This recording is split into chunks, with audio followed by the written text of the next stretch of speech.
আরে সব বাচ্চাই তো স্কুলে যাচ্ছে, ও কোথায় লুকিয়ে পড়েছে? আসলে আমি ওকে ভালো করে বোঝাবো। আরে বাড়িতে কেউ আছেন? আরে ভাই সাহেব, কি হয়েছে? আজ আমার বাড়িতে ভান্ডারা আছে, আপনি আপনার পুরো পরিবারের সঙ্গে আমার বাড়িতে আসবেন। আরে ভাই সাহেব, আমি কি বলবো, আজ দাদির বাড়িতেও দাওয়াত আছে, আমি আপনার বাড়িতে আসতে পারবো না। বোনজি, আপনাকে দাদির বাড়িতে কয়টায় যেতে হবে? ওদের বাড়ি আমাকে 12টায় যেতে হবে। ও, তাহলে তো আপনি আমার বাড়িতে আসতে পারবেন না, কারণ আমার বাড়িতেও তো 12টায় আসতে হবে। আহা, আরেকটা দাওয়াত হাতছাড়া হলো। আরে মেয়ে, তাড়াতাড়ি নিচে নেমে আয়। আরে দাদি, আসতে কত দেরি করে দিলে? চুপ, এসব ছাড়, তাড়াতাড়ি পালা, চল। চলুন দাদি।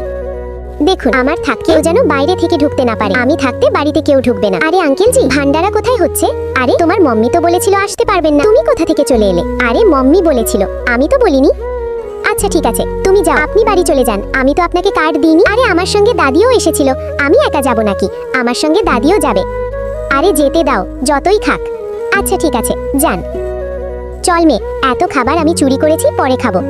হ্যাঁ দাদি, আমার ব্যাগটাও তো মরা গেছে, নষ্ট হয়ে। এই ছবিটাকে সুন্দর মনে করলে ভিডিওতে লাইক করে চ্যানেলটাকে সাবস্ক্রাইব করো, এরপরে আল্লাহ লিখো।